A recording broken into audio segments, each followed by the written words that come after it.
सीधे उत्तर प्रदेश की खबर, जहां अपराधियों की कमर तोड़ दी गई और खौफ के साम्राज्य को मिट्टी में मिला दिया गया। उत्तर प्रदेश की सड़कों पर अब सिर्फ एक ही धमक सुनाई दे रही है, योगी की पुलिस की धमक। बुलंदशहर के ट्रिपल मर्डर के कातिलों से लेकर गाजियाबाद के दरिंदों तक सबका फाइनल सेटलमेंट शुरू हो चुका है। जहां गुनाह हुआ वहीं इंसाफ हुआ। यही नहीं, दिल्ली और देहरादून में भी अपराधियों पर पुलिस ने चाबुक चलाकर अपराधियों को कड़ा संदेश दे दिया है।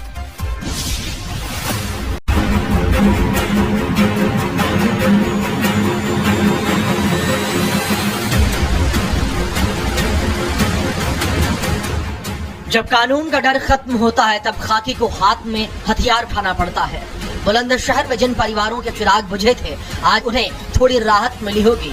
गाजियाबाद में जिस मासूम की चीखें किसी ने नहीं सुनी, आज उस दरिंदे की चीखें पुलिस की गोलियों ने निकाल दी। ये सिर्फ एनकाउंटर नहीं है, ये उन गुंडों के लिए चेतावनी है जो समझते थे कि वो कानून से बड़े हैं।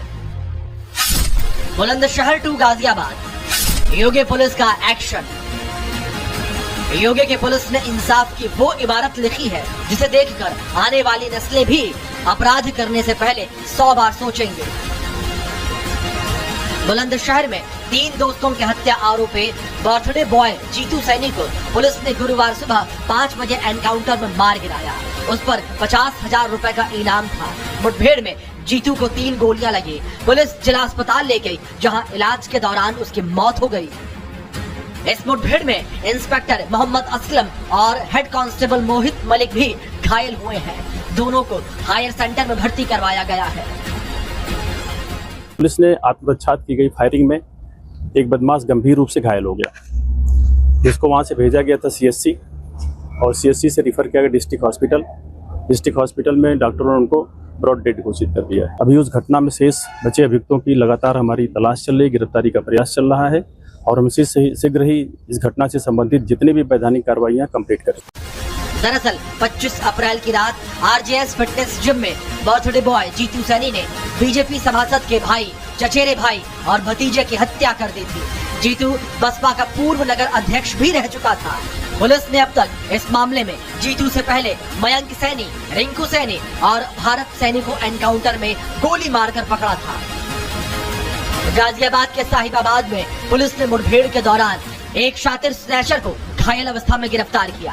आरोपी पर एनसीआर क्षेत्र में लूट, स्नैचिंग और चोरी की कई वारदातों को अंजाम देने का आरोप है। पुलिस के मुताबिक मुखबिर की सूचना पर साहिबाबाद रेलवे स्टेशन अंडरपास के पास चेकिंग के दौरान एक स्प्लेंडर बाइक सवार को रोकने का प्रयास किया गया, लेकिन वो तेज रफ्तार में भागने लगा। पीछा करने पर बाइक फिसल गई और आरोपी ने खुद को घिरता हुआ देख पुलिस टीम पर फायरिंग कर दी।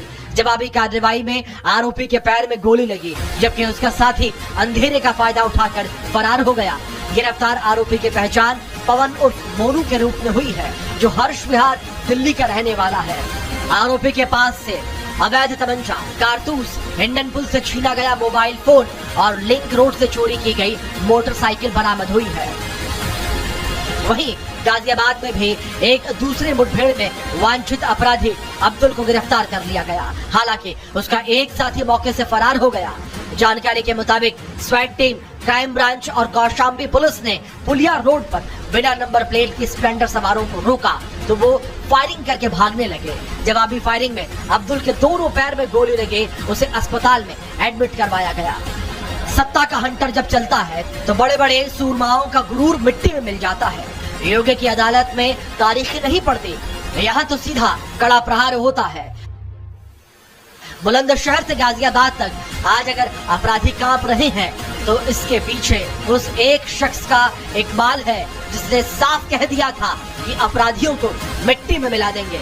आज यूपी की सरहदें गवाह है, जहां गुंडे कभी सीना तान कर चलते थे, आज वहां वो गले में तख्ती लटकाकर जान की भीख मांग रहे हैं। यूपी के साथ साथ दिल्ली और देहरादून में भी अपराधियों पर पुलिस का चाबुक चला। देहरादून में देर रात पुलिस और बदमाशों के बीच मुठभेड़ हो गई। ये घटना उस समय हुई जब पुलिस उन आरोपियों का पीछा कर रही थी जिन्होंने एक व्यक्ति को गोली मारकर उससे 2 लाख रुपए और मोबाइल फोन लूट लिया था। लूट की सूचना मिलने पर प्रेमनगर थाने में एसएचओ नरेश राठौर आरोपियों का पीछा करने लगे। इस दौरान उनकी आरोपियों से मुठभेड़ हो गई। इस दौरान एसएचओ नरेश राठौड़ को एक गोली लग गई। पुलिस ने आत्मरक्षा में जवाबी कार्रवाई की, जिसमें एक बदमाश घायल हो गया। उसे इलाज के लिए अस्पताल ले जाया गया, लेकिन इलाज के दौरान उसकी मौत हो गई। वहीं दूसरा आरोपी अंधेरे का फायदा उठाकर जंगल की ओर भागने में कामयाब हो गया।